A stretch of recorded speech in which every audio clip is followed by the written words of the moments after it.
executive producer Azzy Milan. Uh, yeah, we here. LRG Clothing on the check-in. Oh, what's good, y'all? So Saturday I take it light. Yesterday we had a huge show. We had Pristine Jeweler Ivy on there. Of course, we had DJ Khaled for what went on to like maybe 2 hours. He called me today talking about, yo, it's still shit we ain't talk about. DT Barber, what's up? So I don't put it past in a couple of weeks, Khaled jumping back on. Then we had the infamous Friday night DJ, Ted Smooth, Ted Down legend. You know what I'm saying? So we had a good time yesterday. Today, same thing, same quarantine. Stay home, stay safe. Oh yeah, that's Hector Lavoe right there. I'm really thinking about this battle that's going on. Swiss Beats and Timberland put together. Yo, UFO Thief, Babyface, Teddy Riley. Now I love Teddy Riley, genius, living legend, but I can't go against Babyface for nobody. Sean C, what's up? I can't go against Babyface for nobody. So it's crazy. Today's a very special day. Y'all can mark it down in your calendar. I started writing my book, the Fat Joe autobiography, or whatever the hell you want to call it. But shit too real. We still at 12 years old. We ain't even past 12 years old. So don't ask me about when I met Pun or digging into this shit straight. Forest Project's 12 years old. Fat Joe with the hair you seen the other day. We should have some special guests tonight. We're going to talk to the people. We're going to vibe. UFO Feed, what's good with you, man? Gina Rodriguez, what's good? Roberto Velasquez, what's good? Ro Parrish on the check-in. We gonna get to it, because we gotta get ready for this battle. Shit gonna be crazy. The legendary. What up, Freeway, man? What up, Ricky Joe? Ross. In the building, man. The legendary. Now, Freeway, I don't know you personally, but I respect you and everything you've come from. I respect the fact that you're able to stay out of jail. Well, How many years you been out of jail? I've been out going on 11 years now. Shit. Like, Hey, Joe, we did our time off of you in Big Pun. What you saying? No. In the basement. Rap City. All that. Yeah, rest in peace, Pun, man. And, we always, every time I made my music, I made it. I got so many homies that did so much time in jail and did, so many years that I would picture them in a cell. And when I made my music, this real shit, I would paint the picture so that when you heard it, you felt like you was there. Like you was there when the shit was going down and everything we was saying, whether it was the skits, it was the music, the shit we was doing. And I got lucky, a little luckier than you.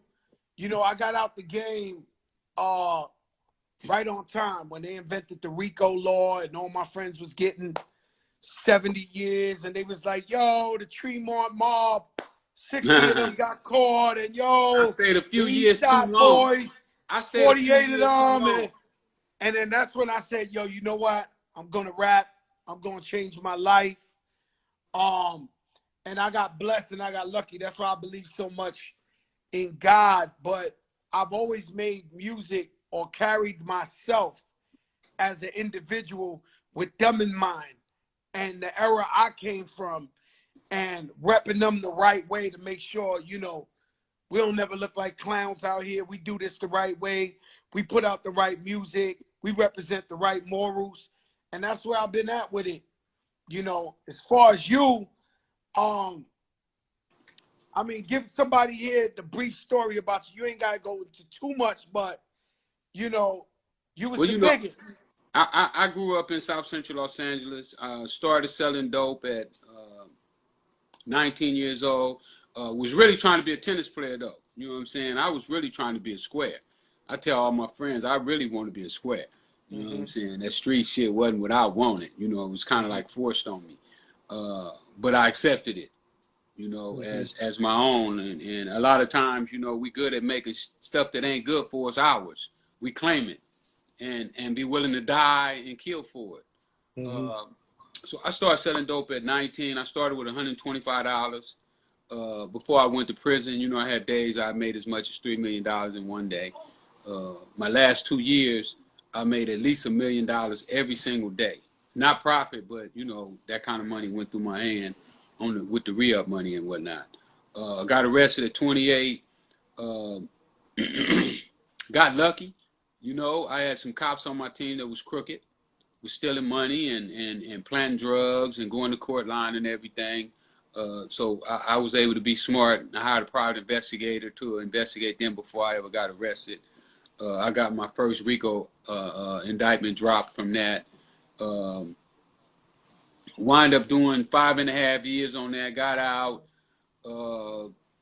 before I could get established again because I've been messing with the music for a long time. You know, I was in the music business.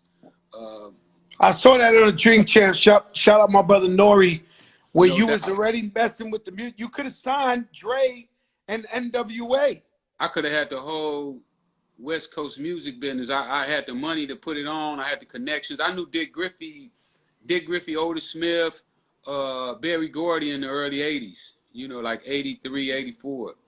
I knew DJ Pooh, King T, you know. I even got the Alcoholics signed while I was in jail. Bars. From behind bars, yeah. I got them. I put them with. You know what was crazy for me, Rick? I used to be in Harlem, and I knew this guy. He was a former dope fiend, but now he was making money. So you know the dope fiends, they hands where they shot the dope was like puffy, was almost like a baseball glove. Right. You know what I'm talking about, right? Absolutely. Like, it gets rough. Shooting dope gone wrong or something where this shit is like elephant, right? So there was this dude, his name was Man. And I remember when I was getting a couple of dollars, I had it too. He pulled me over in Harlem because we was in Harlem. He pulled on a block and they had about 10 tenement buildings, like what we would call crackhead buildings. And he was like, yo, Joe, buy every one of these buildings right here. They only want $1 for them. As long as you fix them up, you'll own. Now, them shit's worth $5-10 million each one of those brownstones. No doubt. I ain't listened to him. I was busy buying jewelry, buying cars. I ain't listened to him.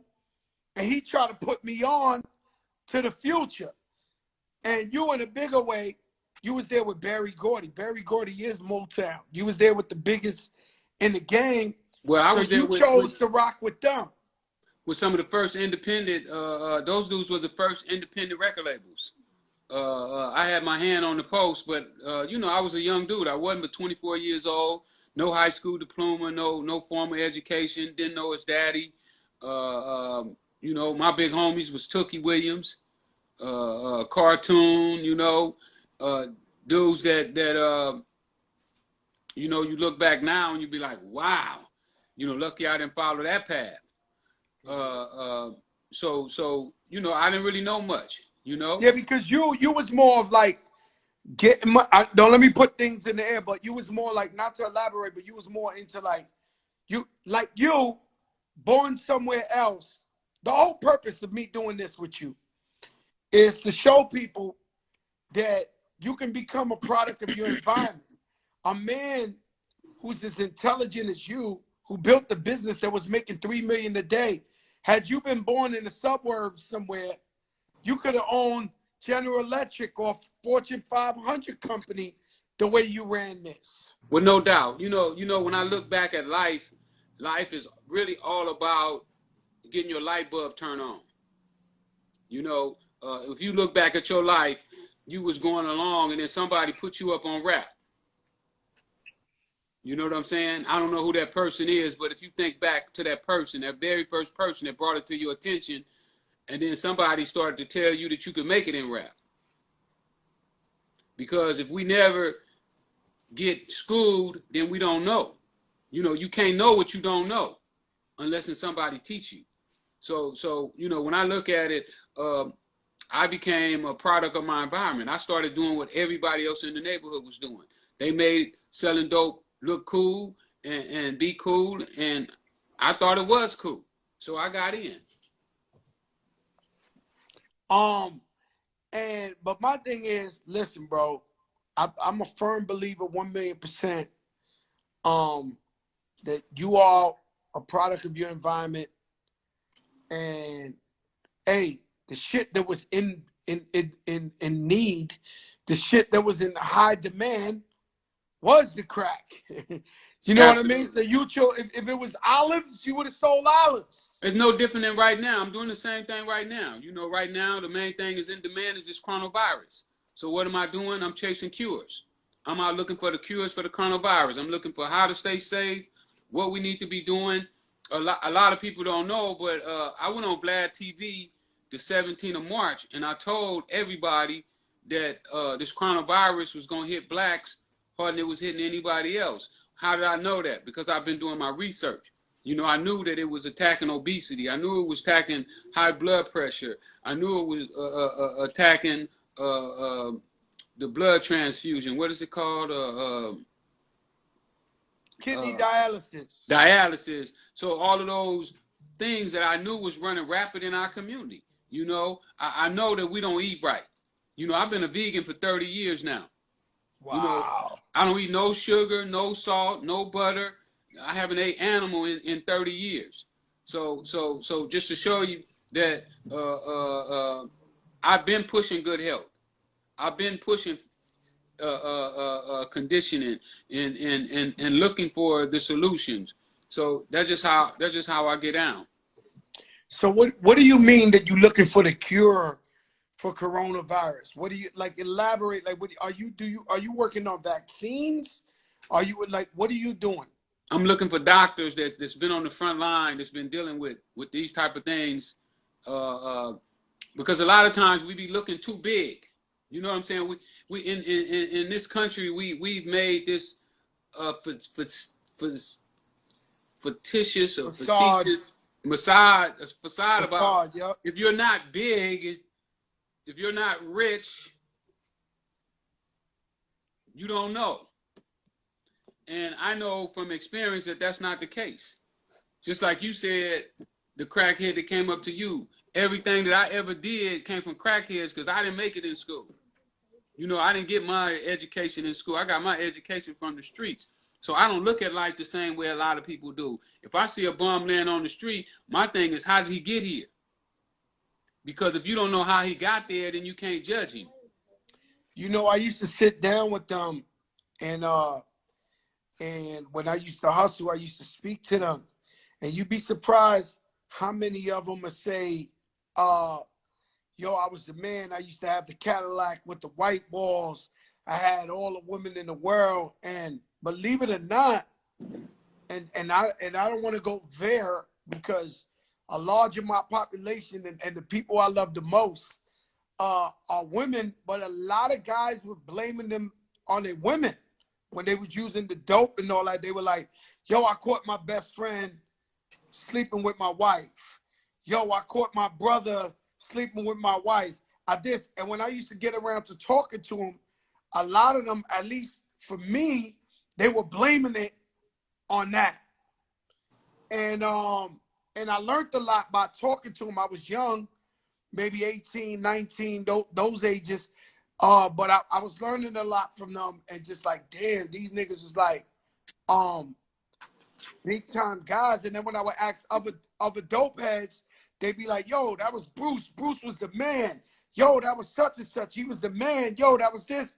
Well, you know, pun, in that game, it only take one mistake. You know, you could take that needle and stick it in your arm one time, or you could hit that pipe one time, and you may never come back. You know, if you ain't strong, you can be stuck in that position for who knows how long. You know, I don't know people to be stuck for 40, 50 years. I don't know someone to be stuck for 2 or 3 weeks. You know, it varies. You know what I'm saying? So a person really got to be careful with everything they do, and that brings us right back to where we at right now with this coronavirus.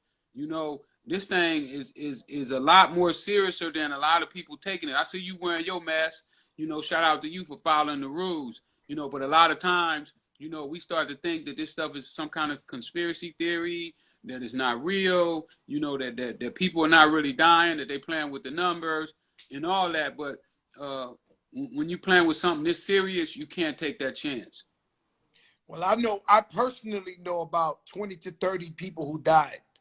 Like my man's pops and my man's moms and friend of mine's sister.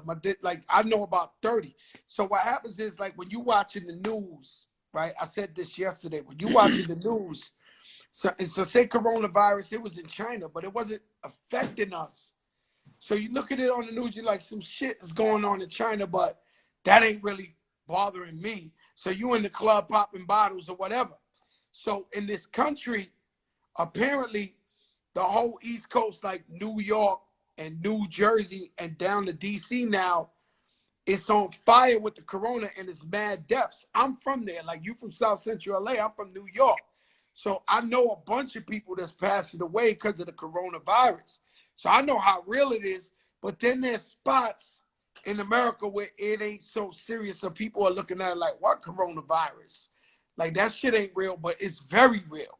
I think just a month ago, 30 days ago, we recorded our first death in the US. And 30 days later, we had 38,664 deaths right now today. So you talking about in 30 days, you know, I hear people saying, well, people die in cars, people die from the flu. Yeah, but we haven't had nobody die, 36,000 people in 30 days. That's a serious issue, and it's too many unknowns. You know, like they saying, if you get it, then you can't get it again, but they don't really know that because they saying, oh, it came back to somebody. So we got to be careful that we don't know if it comes back harder the next time. You know, if it break you down a little bit and then come back. So right now, we really all have to be careful. We need to be practicing social distances, even if your governor tell you that it's okay to come out, you know, and loosen up. Yeah, because I think they're trying to go back too quick. Look, I'm cooped up in the house. I don't want to be in the house. I love going to restaurants, doing whatever I want to do, but you know, I gotta be careful, man, because if I go down, my family go down, my people go down. I take care of over 30 people. So I gotta think of not just myself, which I am thinking about myself, but I gotta think about my people. You know what I'm saying? So this shit is crazy and it's too real. Let's get back to the drug thing. Me, myself, I don't use drugs, right? Not even weed. And I ain't got nothing against weed because a lot of my friends smoke weed and they law about it and they good and it looks good. It looks like real good. But me personally, I had too many of my friends become addicted to drugs, whether it was crack, whether it was dope, whether it was this, and all they had to do was use it one time. And now it's the opioids with the pills. They use the shit one time, they become addicted, and then, you know, they stuck, they fucked up. They you know, they lose their money, the shit get worse.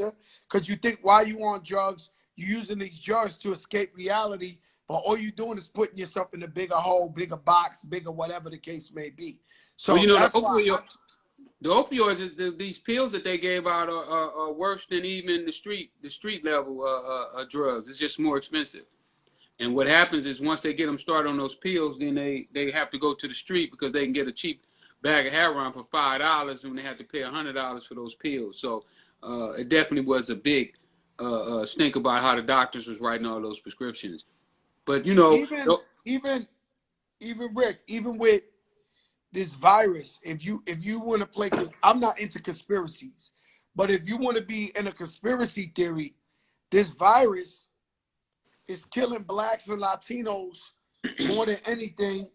The shit is attacking the older people, then it's attacking everybody with diabetes or asthma or high blood pressure.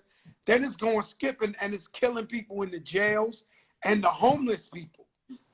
You know what I'm saying? So it's like, it makes you feel like if somebody made a perfect drug for Black and Latinos or a perfect virus, this would be it. Yeah, well, if you know the genetic makeup of most people, you know that it's cheaper to go and eat at McDonald's than it is to go and get a good healthy meal. So a lot of times what poor people do is they take the poor route and they go to McDonald's and the fast food restaurants and buy those meals, but everybody knows that those meals are not healthy.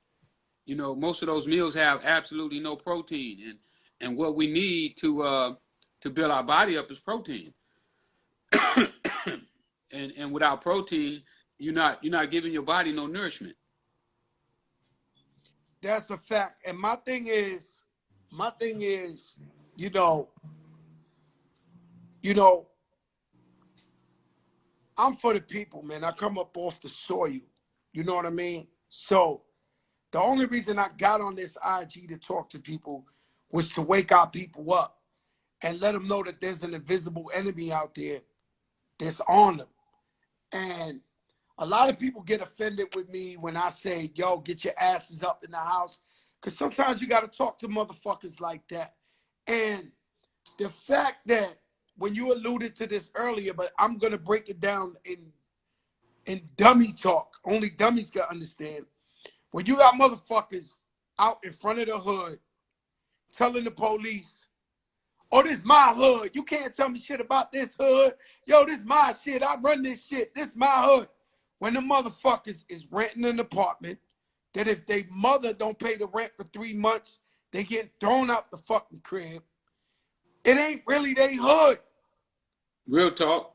But they out there acting like assholes, and they don't want to listen to nobody. And then the thing that fucks me up is I'm not a politician. I'm not down with the media, none of that shit. But when I watch the media and the media saying, yo, if you stay home, you're going to live. So far, they've been right. I've been home. I ain't catch the Rona.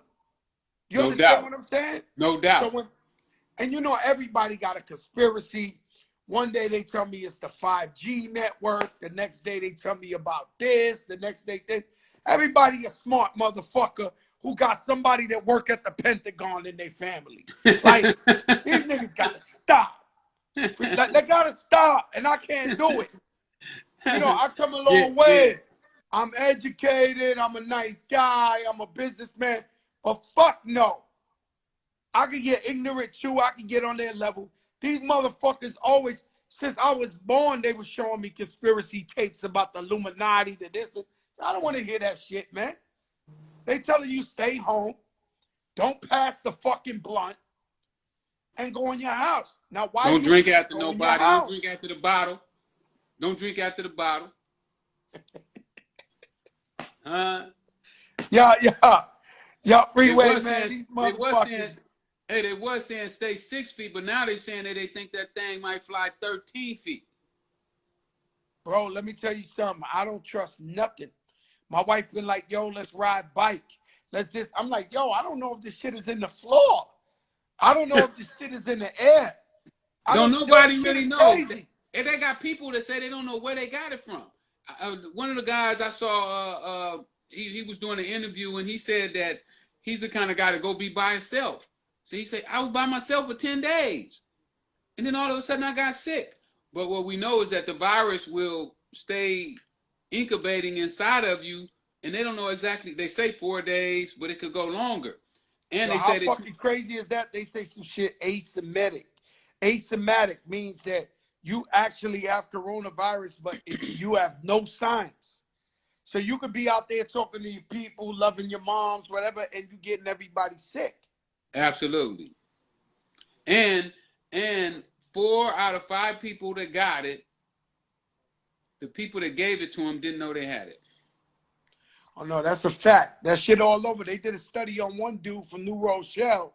I got to get that. If he's still alive, I got to get him on the show. The nigga infected 134 people in 2 days. Wow. He must have been going to party, dapping everybody. know what I'm saying? This is a popular motherfucker, man. Man, one You of my know? partners, he dropped his album about a month and a half ago, and they was telling me they was going from club to club. I was like, man, you ain't hearing? They got cities that's quarantining right now. Man, this shit is serious. And you know, a lot of the cities that didn't heed to the shutdown are having some of the worst problems right now. Bro, let me tell you something, man. They gotta wake up because they out in the streets, they ain't focused, and somebody always want to blame somebody, right? Where we from, we always want to blame the white guy. We always want to say there's a higher power fucking us. Of course, systemically, it's true, meaning that we don't have the proper health care, we don't have the proper education. You know, we somehow always got something against us systemically. Yeah, that's true. You understand what I'm saying? But Absolutely. when we got brothers that everyone and their mother is telling them, yo, it's the most infectious disease. You can give it to your grandmother and kill her, your neighbor, your this and that, and they refuse to get the fuck off the block. Well, you know what's really going on now too, Joe, is that it's starting to affect our food chain, the workers, the farmers. I was watching an interview last night, and it was some Spanish people who go out and pick the vegetables and stuff, because you know ain't nobody gonna do that job. You know, the brothers definitely ain't gonna do it. And these guys are saying that they're sleeping in trailer homes, 20 in one trailer home, head to feet. So you can imagine once it hits there, that means that our food chain, we're not gonna have anybody to pick our fruit, anybody to can. You know, one broke out in one of the biggest meat packing plants the other day in Colorado. So it's something we got to do something about it. You know, we all have to right now. If you don't know anything else to do, keep your social distancing. Stay in the house. Let's not overwhelm the system, because that's the worst thing that we can do is overwhelm the system and make everybody panic. I'm already a nervous wreck. You know, I had Lil D on about 2 weeks ago, and you know, Lil D did like 35 years too. Lil D was from Oakland. I don't know if you ever heard of Lil D. Yeah, I heard of Lil D. Well, we was on the other day, and we was talking about how even when we was going to court, looking at all that time, it didn't make you feel like this pandemic makes you feel. Because this pandemic make you feel so helpless. You know, when you're in court, I know this a man. This is who I gotta beat right here. But All right, let me go. Let me give you a word, and then you tell me what it means to you during this pandemic. I was gonna do it after you, and last night while I was sleeping, I just was thinking about this. I never did this before. Vulnerable. What vulnerable? What in the coronavirus? What do you think vulnerable? What does that mean to you? vulnerable mean that you can't help yourself. That you have absolutely no control over the situation. Victim. Getting abused. Misused. Those are some of the things that right up. I'm gonna let you speak, and I know people say Joe talks a lot, so I'm letting you get it off. Vulnerable to me at this point right now has let me know that human beings, we're no bigger than a chicken wing. Like right now, it's an invisible enemy. We don't know what's going on out there. We so vulnerable. We scared because the virus goes eeny, meeny, miny, mo and kills that person. So we are not in control. And even though we know we all gonna die one day, it's something we don't like to think about. And now this is letting you know, like, holy shit. Like, am I gonna be the unlucky one that just dies if I catch this virus? Right. That's how I feel, right? I'm gonna give you another word. Humility, humble. Humble, everybody should be humble. Everybody should respect each other and the universe, because we only have one planet. And if we don't take care of what we have, then one day we may not have it, because we may not get to Mars. I know they're trying to get to Mars and start another civilization, but we don't know if that's going to work out. That's almost like dealing with the SARS, something you can't see, something you can't vision. So when I think about being humble, I'm thinking about we all connected. we all must respect each other. We should all love each other. We should all help each other.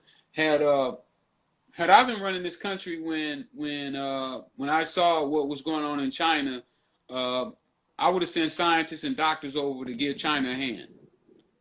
I would have reached out. Not only would I have been doing that to help China, but I also would have been doing it so that I can get my research together. Because for 2 or 3 months, we knew absolutely nothing about what was going on with this virus. We didn't know that it was transferable human to human. We heard that animals had transferred over and gave it to some people, but we didn't have the details.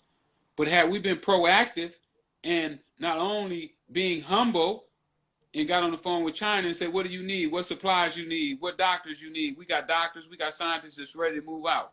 We would have been getting firsthand information, and we wouldn't have had to worry about China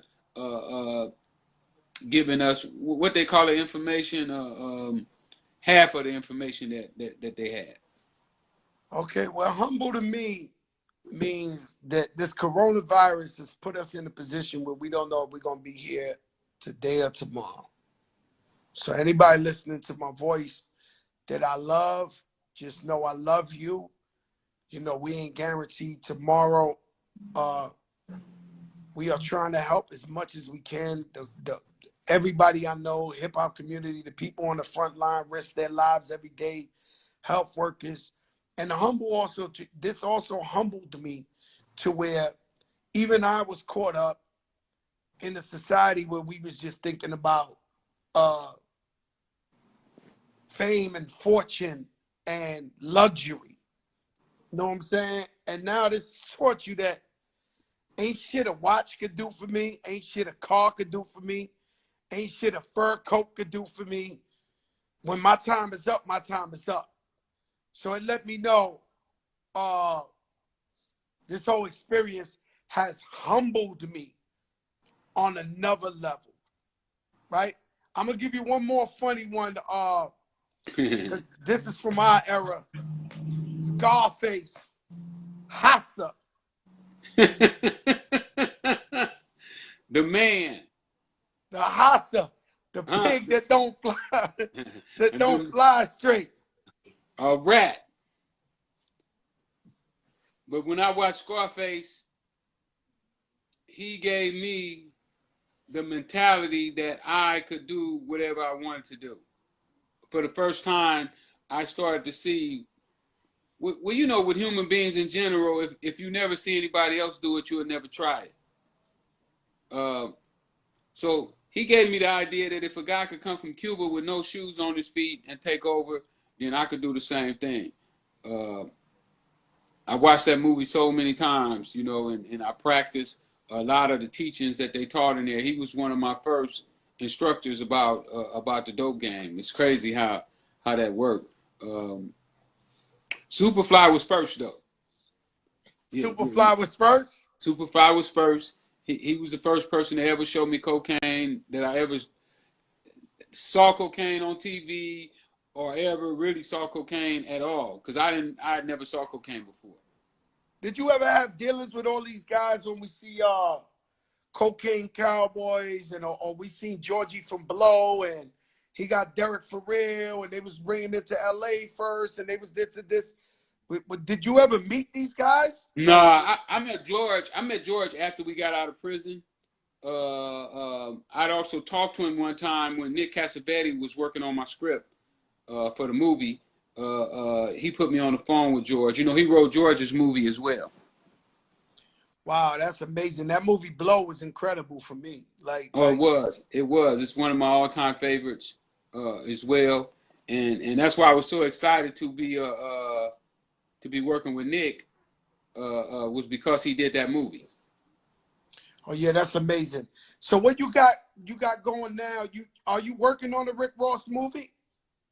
Yeah, man. I got a writer. We got a writer, man. We've been wrestling with this script for like 2 years. The script is dope though. The movie is gonna be off the change.